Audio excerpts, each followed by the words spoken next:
Boa noite, amada igreja. Eu sou filha amada de Deus, vencendo nas áreas de orfandade, rejeição, ansiedade. Meu nome é Natália.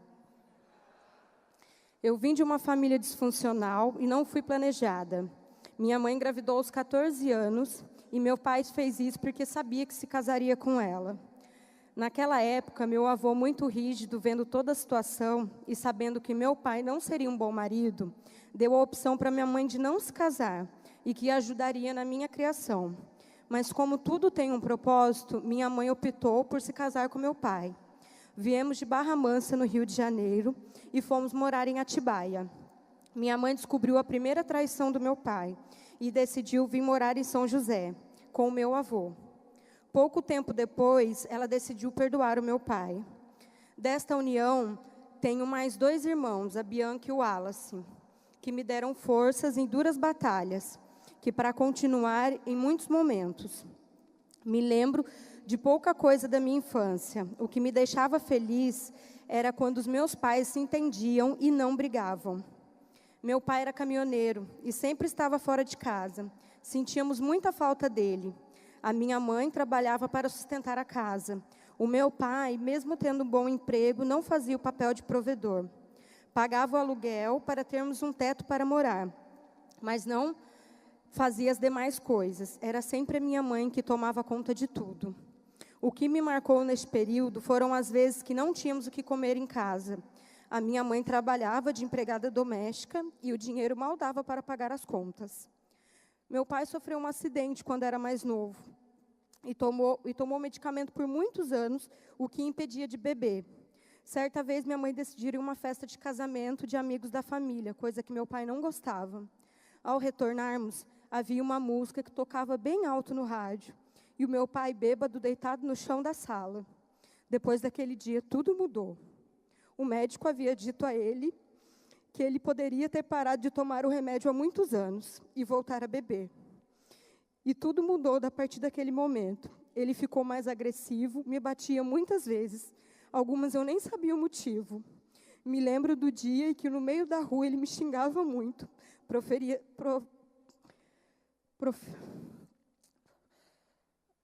Falava palavras de ódio e dizia que eu nunca seria nada na vida. Na minha adolescência, sofri muito na escola. Às vezes, tínhamos que buscar meu pai caído, bêbado, nas esquinas. Sofri abusos emocionais das pessoas da família e eu nunca era boa em nada. Apanhei muitas vezes na escola. Um pouco antes de fazer 15 anos, apanhei de uma menina que disse que tinha inveja de mim por causa do meu cabelo. E eu o cortei bem curtinho, porque ele me fazia sofrer. Nesta época, minha irmã teve tuberculose. Foram meses no hospital até descobrirmos a doença, e ela só tinha 10 anos. Procurava aceitação de várias formas para ser vista e tentar apagar todas as tristezas do passado. Aos 18 anos, depois de uma briga, meu pai agrediu a minha mãe e ela decidiu se separar dele. Meu mundo desabou. Apesar de tudo que ele fazia, eu o amava muito. E não sabia como seria minha vida sem ele.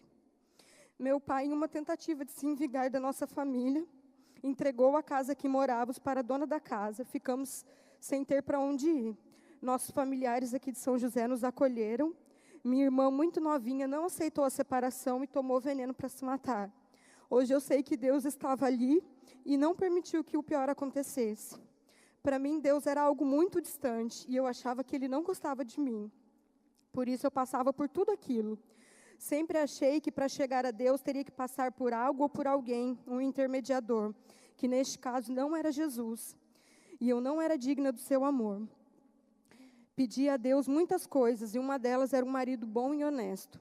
Aos 22 anos eu conheci o Edgar, um rapaz diferente, e no dia que nos conhecemos, a minha mãe disse a ele que se ele me fizesse sofrer, que ele nem se aproximasse de mim. Eu morri de vergonha, pois não sabíamos nem se íamos namorar. Mas como mãe sabe das coisas, começamos nosso relacionamento e ele era sincero e verdadeiro. Comecei a ter esperanças novamente. Com 1 ano de namoro, fomos morar juntos. Um mês depois, nós nos casamos no civil e assim começou uma nova batalha. Uma vida regada a bebidas, amizades destrutivas. E com 9 meses de casada, Deus me deu um milagre, a Alana. Houveram várias complicações no nascimento dela, pensei que a perderíamos, mas Deus estava cuidando de tudo e ela saiu da UTI sem sequelas. Na Copa de 2014, antes do jogo, recebemos alguns amigos em casa. Após o término do jogo, eles foram embora e algo ruim aconteceu. Brigamos mais uma vez, só que dessa vez quase fui agredida pelo meu marido. E a minha filha estava no meu colo com apenas 2 anos. Ele me expulsou de casa e ela chorava muito. Mas o estranho de tudo, que parecia naquele momento, que aquele homem calmo e pacato se transformava toda vez que bebia. Uma semana antes, recebi de uma amiga um convite para ir à igreja da cidade. Naquele dia, lembrei e senti que precisava de Deus na minha casa.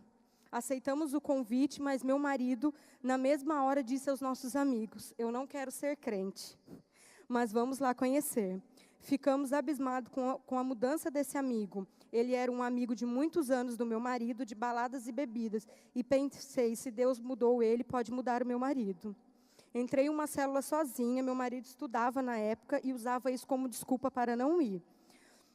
Comecei a entender quem era Deus nessa igreja tão acolhedora. Nos batizamos, nos firmamos nessa casa. Muitas coisas Deus fez por nós. Nos deu vida nova. Meu marido parou de beber e a paz voltou à nossa casa. Comecei a servir na igreja e ele começou a servir no Cura e Libertação. E lá encontrou o seu ministério. Acreditei num Deus de milagres, pois meu marido não queria ser crente. E os amigos dele se impressionam até hoje com a mudança que Deus tem feito em nossas vidas. Todos os nossos sonhos são realizados por Ele. Nos deu um carro, uma casa própria, no lugar que sonhamos. E no mesmo condomínio que tivemos a nossa primeira célula. Minha coordenadora dizia que era importante eu fazer o 30 semanas, devido a tudo que eu passei, porque lá ela sabia que nem tudo na minha vida estava restaurado. Falei para ela que eu não precisava, que eu estava muito bem. Porém, durante uma briga que tive com meu esposo, quase nos separamos. O inimigo sabia o que me machucava e na minha casa reproduziu a mesma cena que me deixava em pânico, que aconteceu entre meu pai e a minha mãe. Naquele momento, senti que algo estava errado, quando decidi participar do 30 semanas, e foi a melhor coisa, a escolha da minha vida. Fui cuidada e restaurada. Durante o ciclo, consegui falar tudo o que me magoava há 29 anos. Me abri e não entendia muita dinâmica. No começo, eu me questionava por que ninguém me aconselhava ou passava a mão na minha cabeça. Consegui enfrentar os meus fantasmas e medos do passado. E, a partir daí, comecei a entender o poder do ministério. Entendi porque meu pai me fez passar por tudo isso. Ele era fruto de uma traição, foi criado por uma tia. Minha avó o rejeitou na barriga, pulou de um caminhão para tentar interromper a gravidez. Seu pai biológico o rejeitou até antes de morrer, pois era casado quando a minha avó engravidou.